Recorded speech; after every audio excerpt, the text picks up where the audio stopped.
जोहार और नमस्कार। आज आप लोगों के लिए एक नई कविताओं की दुनिया में ले जाऊंगी।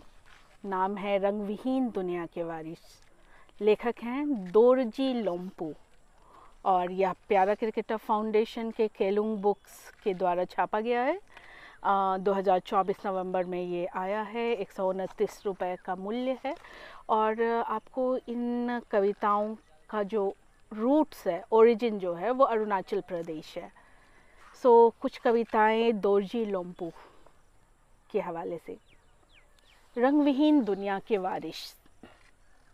उगते सूरज ने कभी धरती का रंग नहीं पूछा, रंग बिरंगे फूलों ने कभी तितलियों का रंग नहीं पूछा, घने जंगलों ने कभी जानवरों का रंग नहीं पूछा, कलकल बहती नदियों ने कभी मछलियों का रंग नहीं पूछा, पहाड़ों की सफ़ेद बर्फ ने कभी किसी का रंग नहीं पूछा, गाँव में रहते आदिवासियों ने कभी इंसानों का रंग नहीं पूछा।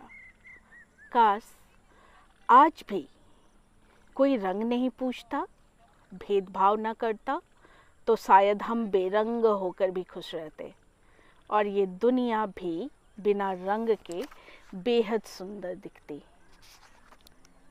दूसरी कविता तवांग। तिब्बत और भूटान की सीमा पर बसा है शहर तवांग। इस मोन्योल के इर्द गिर्द बर्फीले पहाड़, अनेकों झील, कलकल बहती नदियाँ और घने जंगलों में अनेकों फल फूल और जानवर भी हैं। हर गांव में छोटे छोटे गोनपा, मानी और छोड़तेन मौजूद हैं। सदियों से भूटान के साथ रिश्ता रहा है।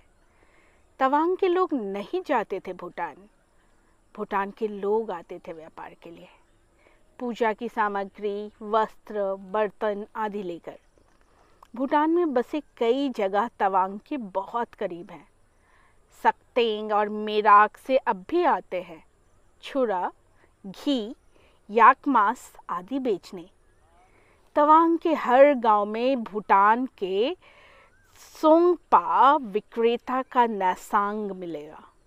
जब सोंगपा व्यापार के लिए गांव पहुंचता है तब नैसांग अम्मा उनका सामान गांव में बेचने के लिए मदद करती है। भूटान से व्यापार के लिए आए लोगों को मुफ्त में खाना और सोने के लिए जगह दी जाती है। मोनपा समाज की रीति रही है कि खुद भूखा रह लेगा लेकिन मेहमान को भूखा नहीं रखेगा।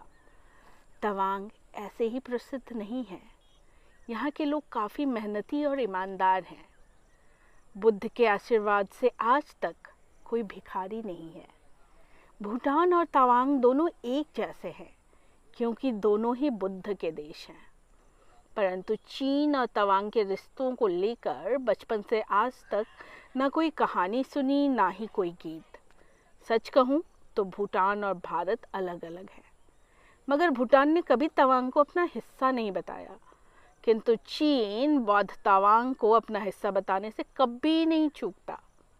जबकि भारत का तवांग सिर्फ भूटान और तिब्बत के साथ है और हमेशा रहेगा। तीसरी कविता बोली भाषा की मिठास। बोलियों की गूंज में छिपे शब्द क्यों नहीं बन पाते हैं भाषा का स्वर? क्या इसलिए कि उनकी जड़ें हमारी मिट्टी से जुड़ी हैं? लिपि नहीं है तो क्या? क्या हर अभिव्यक्ति को कागजी पंक्तियों में बांधना जरूरी है? हम जंगल और पहाड़ों के लोग हैं, पर स्वाद की विविधता से हमारे चूल्हे कभी खाली नहीं रहते। हम आपके जैसे वस्त्र पहनते हैं, आपकी गीतों की ताल पर थिरकते हैं और कभी कभी आपकी ही भाषा में अपनी बात कहने की कोशिश करते हैं। पर आपने कभी सुना है हमारी मिट्टी की आवाज़? क्या आपके किसी भोज में हमारे पकवान की सुगंध कभी शामिल हुई है? मुझे कोई शिकायत नहीं, ना ही कोई गिला। बस यह सोचता हूँ जब बहुवर्ग के लोग अपने विचारों की पोटली खोलते हैं तो उसमें हमारे अस्तित्व के लिए कितनी जगह बचती है। कभी हमारी बोलियों में झांकिए, उनकी सरलता में छिपी गहराई को महसूस कीजिए। हो सकता है उनमें वह जादू मिले जो आपकी भाषाओं की बनावट में कभी खो गया हो। एक अंतिम कविता। लेमचांग। घर से बेटी की विदाई हर कोई नहीं चाहता, इसलिए बेटी के साथ अंतिम बात करने को दूर, घर से दूर लेमचांग का प्रबंध किया जाता है, जहां माता पिता, अच्छी अबू, रिश्तेदार और गांव वाले मिलकर आखिरी इज्जत और सम्मान के साथ गीत गाते हैं। सूरज बहुत दूर होकर भी अपनी रोशनी से सबको जोड़े रखता है। बेटी, तुम भी वैसे ही संस्कारों से सबको जोड़कर रखना। यह लेमचांग हर किसी के नसीब में नहीं होता। तुम खुशनसीब हो कि इस लेमचांग में तेरे अपने लोग और पूरे गांव वाले शामिल हैं। तेरे घर बच्चा ही बच्चा हो, फूलों की तरह महकता रहे। हमारे आंसू खुशी के हैं, तुम भी थोड़ी सी रो लो। लेमचांग के रास्ते बदलते रहेंगे, जैसे बेटियां घर बदलती हैं।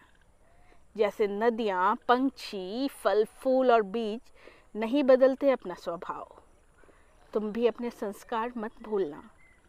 हे जाने वालों, आप सबका घर सदा रौनक से भरा रहे।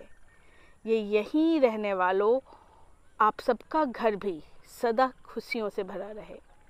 तासी यांग छा शो। तासी यांग छा शो। शुक्रिया।